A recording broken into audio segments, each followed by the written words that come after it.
subcompact, a fun ride, and full of fun things. No, I'm not talking about ways to describe your mum. I'm actually talking about this, the Jaecoo J5 Inferno. It's basically a J7 if it was a natty. A bit of a gym joke there for you. Did you get it? Cause steroids, you know?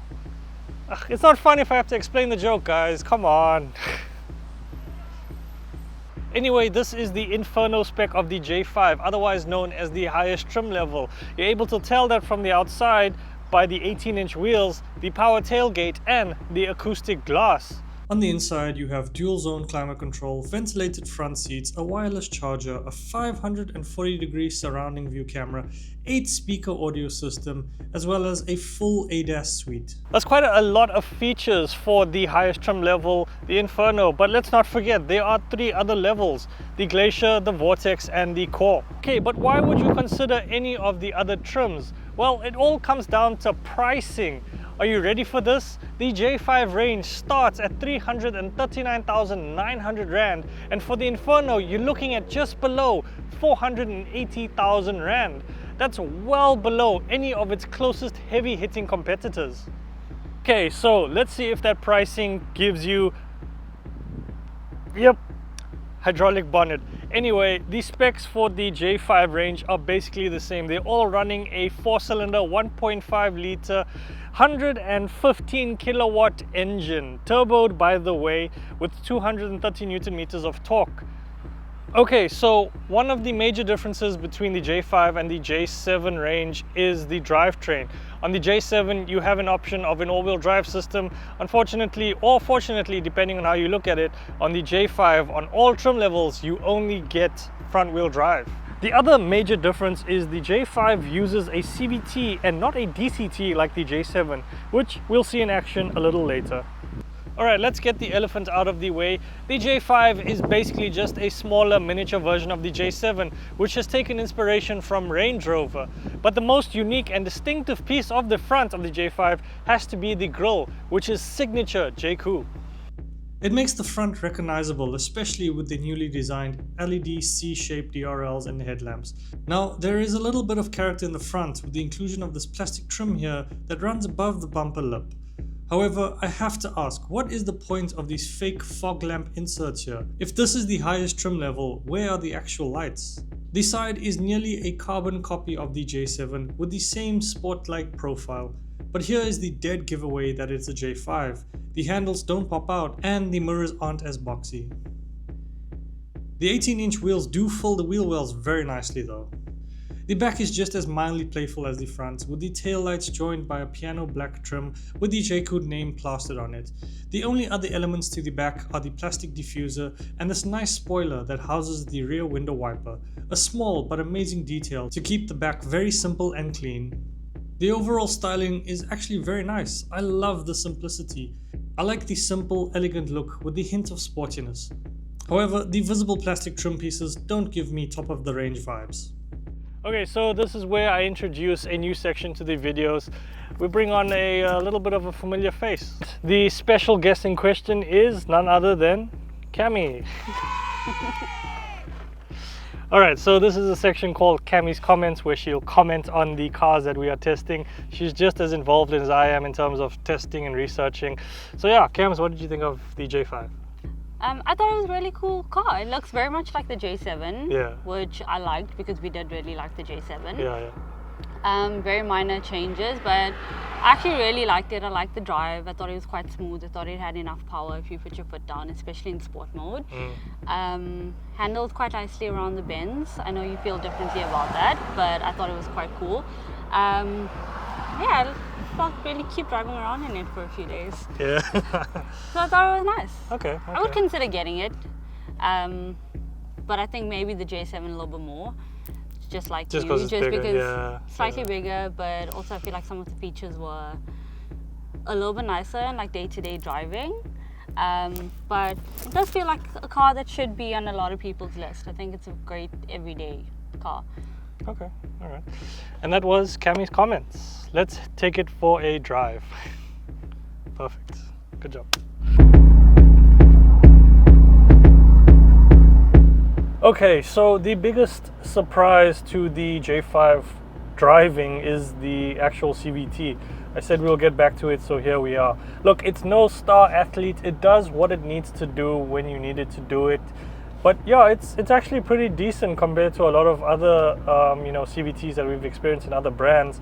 The only significant issue I would mention about it is launching the car. Okay, not launching, but takeoff.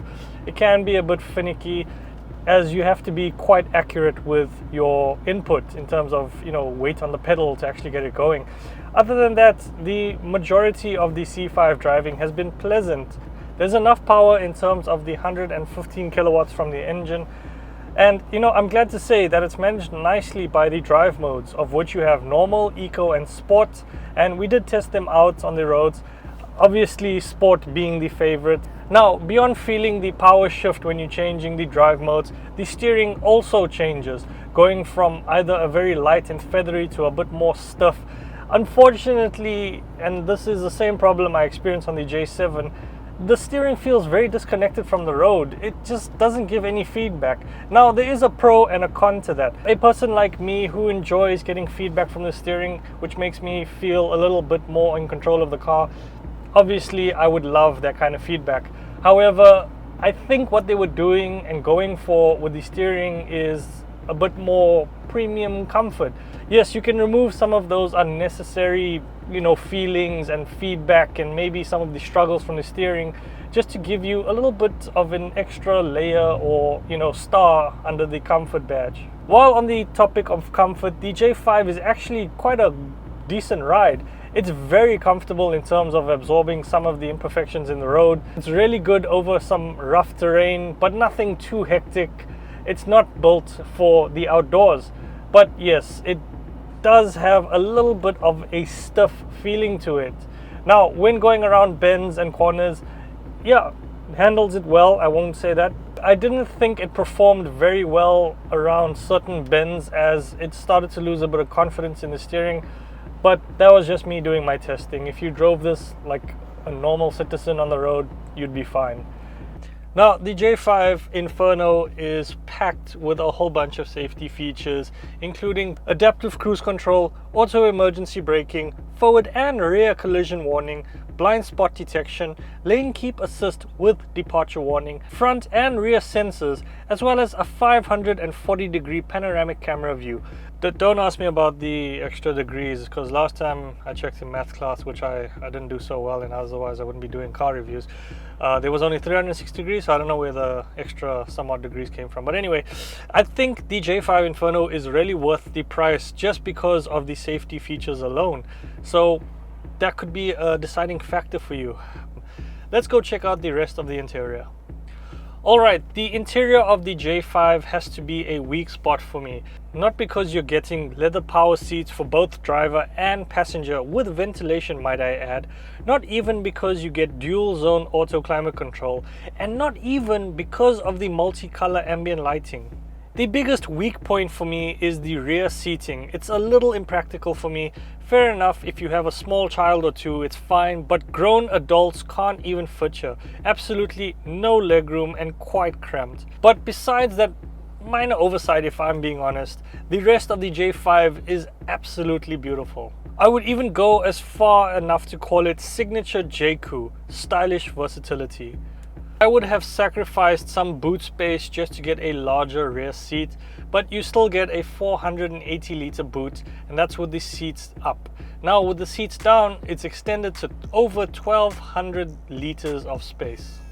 The cabin's biggest feature is probably the sunshade, which is honestly a winner for the J5 in its segment.